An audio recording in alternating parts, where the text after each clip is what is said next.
Chapter 18, The Magical Lake and the Wizard's Tower. Phileas. Well, we're glad you're all okay, but I can't believe what you all went through. Glad we waited a bit. We decided that we would just keep going through the blue portal, since they told Shinfia to go there. Then, depending on what happened, we were going to just go brown, yellow, green and go back to the tree and hope we could get you back. So glad you weren't trapped there. Latia. Well, I'm shocked how they treated you, let alone that they knew your name, Shin. How could they know your name? Had Dalma and I not been druids, though, and had they not all had feelings for someone else, we never would have left. I know who Tenneth has feelings for, but I'm guessing you two don't want to share, or you would have by now. Yes? Lightmane. Yeah, not right now. Jack. Me neither. Maybe some other time. But how about we go any blue or any green right now? They told you blue any blue, so let's do that and see where we end up. How does that sound to everyone? Latia. I wonder why the second portal we go through doesn't matter. Do you think that's the case each time? Jack. Possibly. Hope that's the case, because then we're just looking at 64 different possible outcomes, though green, green, green took us to 2 different places, so who knows? Let's just go blue, blue, and see what happens. The party walked through the blue portal, ended up in another empty room, turned around and walked through the blue portal again. And now they found themselves on a beautiful sandy beach by a very large lake with another large wooden sign. The portals all dropped down into the sand, leaving them inside a circle of standing stones. The language on the sign was in Wood Elf, so Dalma read it. The sign says, "Welcome to the magical lake. At the other end of this lake stands the Wizard's Tower. The only way to get to the Wizard's Tower is with the magical boat. There is no other way." Jack. That's it? That's all it says? As he cast Comprehend Languages so he could read it for himself. So we've already found where the Wizard's Tower is? So now we just need to find her armor and then go to the Wizard's Tower. But we can't get to the Wizard's Tower until we find the magical boat? This is starting to sound nuts. Lightmane. Starting to sound? Starting? Jack, every time we go through 3 portals, we're in an entirely different setting. These caves, as Shayla referred to them, appear to be in a constant state of perpetual change. So we need a magical boat to cross this lake? Why? Why wouldn't any boat work? But then again, where in the world are we going to find a boat? Latia. How about we ignore the Wizard's Tower, since we're clearly not going there now, and focus on trying to find where Tina is? Shinfia. Okay, but here's another question. Why did those creatures tell me to go here? And I still want to know how they knew my name. Did you guys tell them my name or something? Latia. No, we never spoke with any of the creatures. We only spoke with the dryads and that tree. And we only mentioned your name just a few minutes before we went through the blue portal, so it wasn't us. The tree's name is Priscilla, by the way. Shinfia. Priscilla is the name of the tree, and she spoke to you? Latia, Yep, crazy, I know. But she spoke out loud, and she was very nice, too. She's the one who told us to find Tina and get her to come back with us. Dalma, looking around now. There appears to be nothing here but this lake. And since the only direction to walk is into this forest, I think that's where we're going next. Shinfia, then why did they tell me to go here? They said, you are Shin. You should go blue any blue. Latia, she told us to go blue any blue or blue any green, that both would take us to the magical forest, which is where we need to go to find Tina. But other than this lake, the only other thing I can see is this forest. I think Dalma is right. Let's just walk into this forest and see what happens, okay?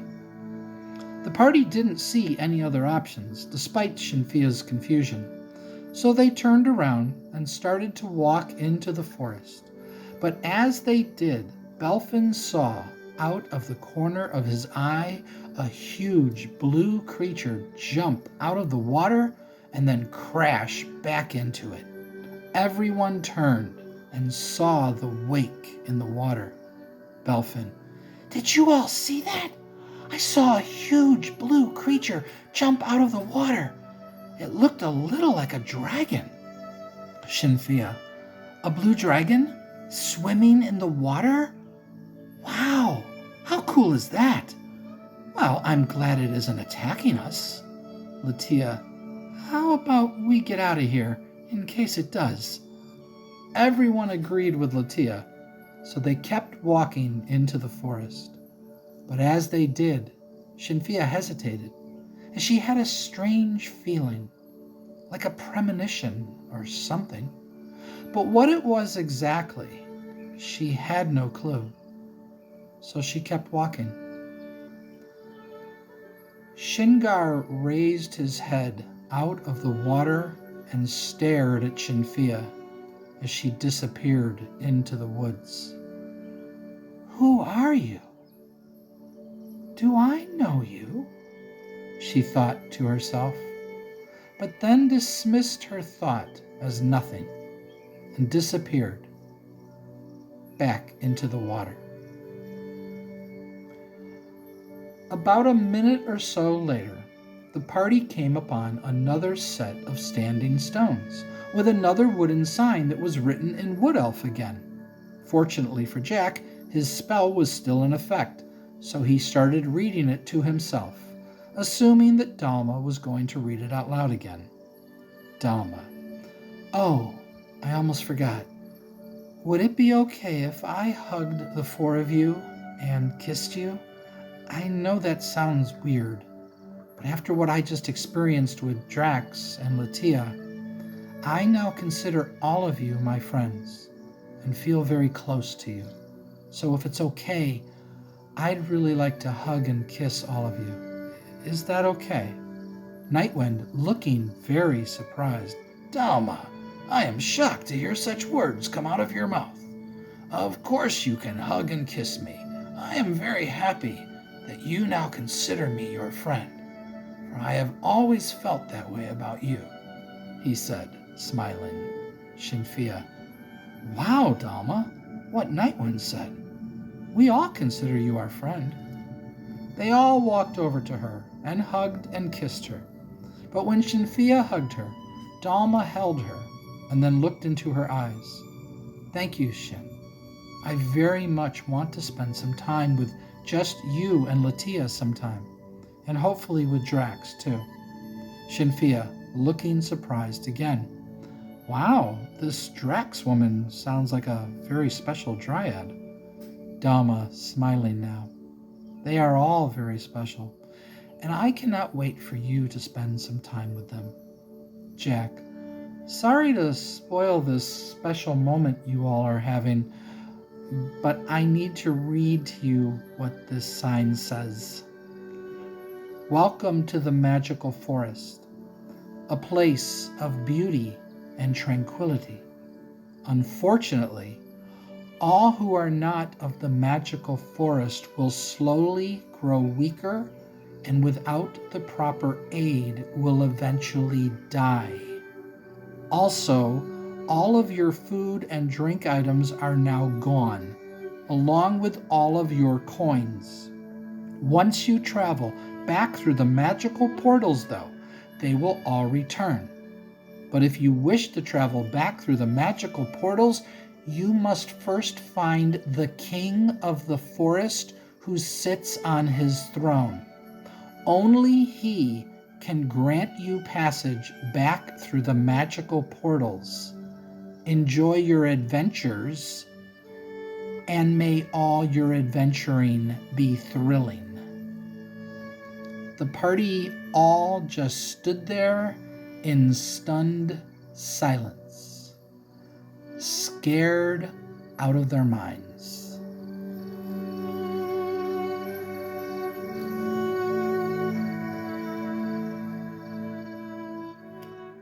Sheila: I'm so glad that we could all get back together again so quickly. The party is about to travel to the place that I had the most fun creating, but I'll watch them later. I want to see what your wizard's tower is like. Yolo: Well, you're there, as you had no encounters on the way. You can see the tower on the other side of a lake that you're now at, but it's a fairly small lake, so you can walk around it if you want, but there are boats tied to docks if you'd like to take a boat there. But walking looks just as easy, if not easier. The tower looks to be about 3 stories high and is made of stone. You can see some stairs going up to the entrance door. You don't see anything else, though, that's out of the ordinary. Ilana: That's out of the ordinary? I think you're trying to get us to take a boat, she said, giving Yolo a sly smile. Yolo: I'm not trying to get you to do anything. I'm merely describing to you what you all see. Ilana: Uh-huh. Sure you are. I say we take the boat, just in case. Morden: Just in case? In case of what? Ilana: In case we need it for some reason. Bale: Well, if we need it for some reason, we can walk back and get it. What if we take the boat and there's some huge serpent in the lake and it attacks us? Ilana: Good point. We walk to the tower. Yolo: You get about halfway around the lake when Corwin says, Wait, I sense something. There is a type of magic here that reminds me of amber. Sheila: Ooh, this just got really interesting. Drana says it reminds you of amber? What is it exactly that reminds you of amber? Corwin: I don't know, but I sense that there is something within the tower. We may need one of those boats too, but I guess if we need one, we can always just go get one, right? Let's keep going. Yolo: All of a sudden, a large serpent-like creature comes up from the water and attacks you with its tentacles. Everyone started rolling dice. 8 tentacles come flying at you. Corwin is hit for 4 points of damage, and it wraps around him, but he cuts the tentacle in half. Another hits Drana for 5. Sheila: 5? Yikes! I'm at 2 again, and my attack missed. Help! Yolo: It's holding you up in the air now. Sheila: Its tentacle is holding me up in the air now? Oh no, I'm scared. Wait, why am I scared? Guys, I'm actually scared, and I feel like a giant serpent is actually holding me up in the air, and I'm flailing around and screaming, Help! She said as she acted like she was flailing around, and then she started to laugh. Yolo, also laughing now: Yes, I love all the fun imagery you just gave us, Sheila. Kurth, it hits you, but only for 3 points of damage, but it's wrapped around you. Let's see if you can hit it. Kurth, rolling his 10-sided die. I hit it. Come on, roll high. 8 points of damage. Yolo, the tentacle falls to the ground.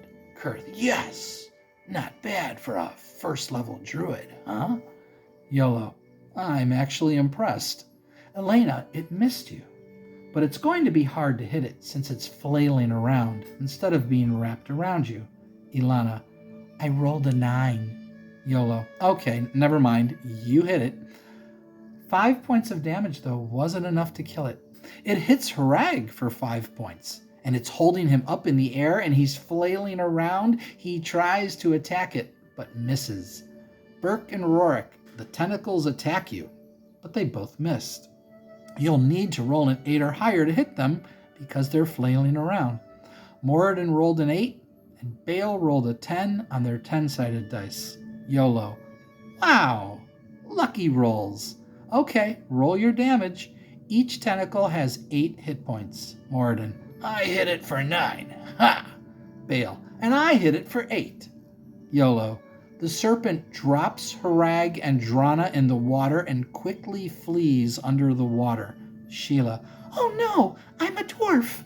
Can I even swim with this armor on? YOLO. No, but Harag can, and Corwin throws you a rope, so you're fine. Sheila. Oh, thank goodness. Wait, so our little first-level party just defeated a great big sea serpent? YOLO, smiling now. It was a little sea serpent. But now you're all wondering if there's more of them in the lake. Or possibly a bigger sea serpent, too. Ilana, looking scared, we back away from the lake and walk to the tower. YOLO, if you want to enter the tower, you'll have to get close to the lake, he said, smiling. Moradin, oh no, no way. Let's walk around to the back of the tower. Maybe there's a secret entrance somewhere that's not near the water. Sheila, oh, good idea. We all walk around to the back of the tower and search for a secret entrance. YOLO, after waiting to see if anyone wanted to do something different. When you all walk around to the back, you see a door. Ilana, yes. Oh, this is fun. Elena checks the door and the area for traps. Sheila, oh, and I cast Cure Light Wounds on Harag and ask if Corwin can heal me. YOLO, you heal Harag for 2 hit points, and Corwin heals you for 4. Kurth, I don't know why I told you he only healed you for 4 points when he laid his hands on you before. His Lay on Hands ability heals 2 points for each of his levels. Elena finds no traps, but Corwin senses something again, and he says he's certain it's coming from that door. Sheila, oh God, I'm scared again. I hope the door doesn't zap one of us or something, or attacks us. Ilana, you think the door might be a mimic? Bale, smiling now. With YOLO running this game, I'd say there's a definite chance. YOLO. Corwin opens the door. He then paused for dramatic effect, and everyone looked up at him. You see a set of smooth, polished stone stairs going down. Corwin then backs up, his eyes wide. I found it. Oh my God, I found it. Sheila, what? What did he find? But YOLO said nothing and just waited. Ilana, YOLO, what did he find? Come on, tell us. Ilana's eyes then sparkled. Oh, wait, are you talking about the pattern? YOLO just looked at her, smiling. I walk over and look down the stairs. What do I see? Sheila, we all walk over. Tell us what we see, YOLO. Come on, enough with the suspense already. YOLO, okay, but I can't help it. The stairs go down for about 10 feet, and at the bottom, you can see a set of glowing lines that run through the smooth, polished stone floor. Corwin says, it's the pattern. We've found the pattern. Ilana stood up and shouted, yes, we're going to walk the pattern, everybody. Oh, this is so exciting. I've got to look it up again to remember how it all works. Oh, wait, Corwin is here, so he can tell us. Elena says, tell us all about the pattern, Corwin. What is it, and how does it work?